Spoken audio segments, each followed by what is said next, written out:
অনুরোধ করছি। বিশ্বজোড়া পাঠশালা মোট সবার ছাত্র নানাভাবে নতুন জিনিস শিখতে পারার আগ্রহ ধন্যবাদ মাননীয় সভাপতি বিজ্ঞ বিচারক মণ্ডলী আমাকে সুযোগ প্রদানের জন্য। আজকে আমাদের বিতর্কের বিষয় নির্ধারিত হয়েছে জ্ঞান অর্জনের জন্য পরিবারের স্থান। অত্যন্ত যুক্তিসঙ্গত কারণে আমি আমার দল এর পক্ষে অবস্থান করছি। মাননীয় সভাপতি, ছাত্র দক্ষতা চারটি: শোনা, বলা, লেখা এবং পড়া। শোনা এবং বলা আমরা পরিবার থেকে শিখলাম। লেখা এবং পড়ার জন্য প্রয়োজন বিদ্যালয়ের পাঠশালায় শিক্ষা। লেখা এবং পড়ার জন্য প্রয়োজন কাঠামোগত শিক্ষা এবং শিক্ষণে। বিজ্ঞ বিচারক মণ্ডলী জাতিসংঘ সংস্থায় ইউনেস্কো তার শিক্ষা বিষয়ে নির্দেশিকাতে 4টি বিষয়ের মধ্যে লেখা এবং পড়ার ক্ষেত্রে বিদ্যালয়ের প্রয়োজনীয়তা উল্লেখ করেছে। প্রকৃত অর্থে প্রাতিষ্ঠানিক শিক্ষা মূল শিক্ষার পথ তৈরি করে দেয় আর জীবিকার পথে দিশা দিয়ে থাকে।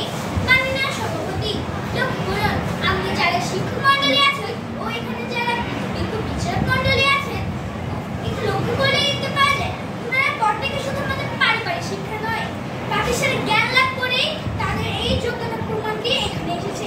ওনাদের যদি প্রাতিষ্ঠানিক শিক্ষাটা যদি নাই থাকতো, তারা যদি এই সরকারি শিক্ষার মধ্যে পড়ে থাকে তাহলে কি তারা এই পর্যায়ে আসতে পারতেন না।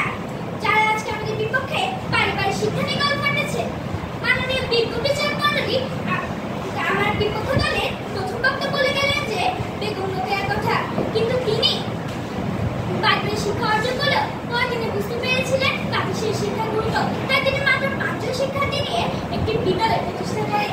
শিক্ষার জাতীয় আন্তর্জাতিক স্বীকৃতি বিদ্যালয় সুনিশ্চিত করতে পারে। মাননীয় সভাপতি, আমরা কয়েক দশক পিছনে তাকালে দেখতে পাই না রায়জাদুর অগ্রদূত বেগম রোকেয়াকে। তিনি কিন্তু প্রাতিষ্ঠানিক শিক্ষা লাভ শিক্ষার্থীদের প্রাতিষ্ঠানিক শিক্ষা লাভের জন্য বিদ্যালয় প্রতিষ্ঠান করেছিলেন। মাননীয় সভাপতি, বিদ্যালয় থেকে দলগত শিক্ষা থেকে আমরা নেতৃত্ব দিতে শিখি, সময়ের মতো যাওয়া আসা থেকে আমরা সময় মতো বর্তিতে শিক্ষা লাভ করি। বিদ্যালয় থেকে আমরা সততার শিক্ষা লাভ করি।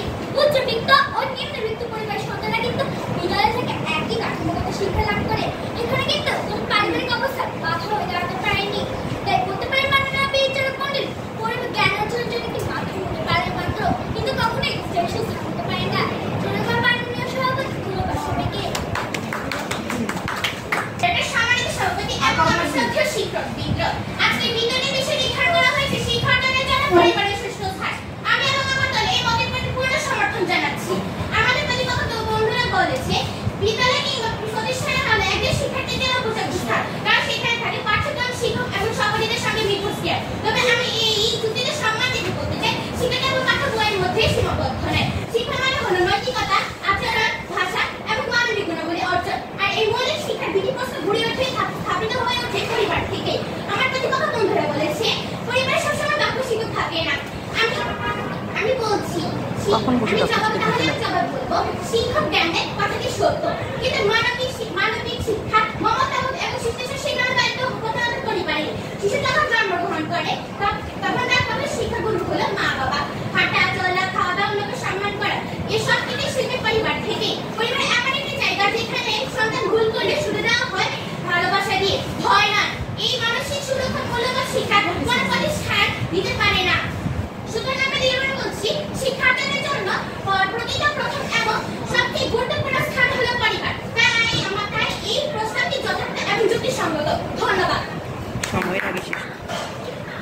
এবার আমি বিপক্ষ দলের দলনেতা সাদিয়াকে আবারও সময় দিচ্ছি তার বক্তব্য। ধন্যবাদ মাননীয় সভাপতি, আমাকে আবার সুযোগ প্রদানের জন্য। মাননীয় সভাপতি, দোলা থেকে কবর পর্যন্ত জ্ঞান অর্জনের সময় যদি পরিবারে জ্ঞান অর্জনের জন্য শ্রেষ্ঠ স্থান হয়ে থাকে, তাহলে বিদ্যালয় জ্ঞান প্রতিষ্ঠা হলো কেনই বা প্রতি বছর স্কুল, কলেজ, বিশ্ববিদ্যালয়ে ভর্তির জন্য শিক্ষার্থীদের প্রতিযুদ্ধে নামতে হয়।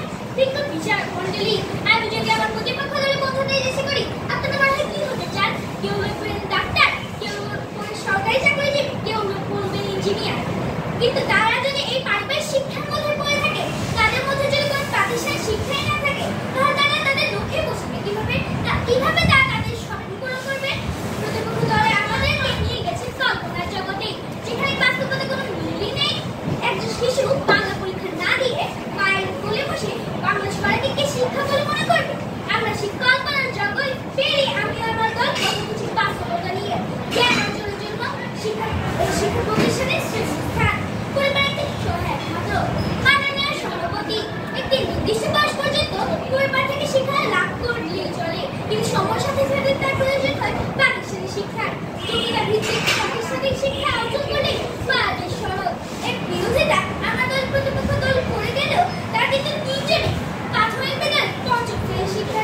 এটাই প্রমাণ হয়ে যায় যে জ্ঞান অর্জনের জন্য বিদ্যালয় শীর্ষস্থান। মাননীয় সভাপতি, জাতিসংঘ অফিসিয়াল লক্ষ্যমাত্রায় SDG গোলস 17টি, এর মধ্যে চতুর্থ